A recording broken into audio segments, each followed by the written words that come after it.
Paano mo malalaman ang layunin ng Diyos sa buhay mo? Ganito po yan mga kaibigan.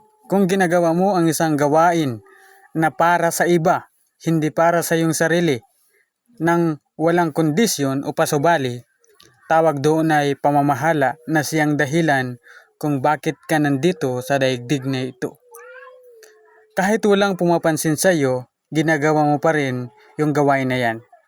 Kahit walang pumapalakpak sa iyo, ginagawa mo pa rin yung gawain na yan.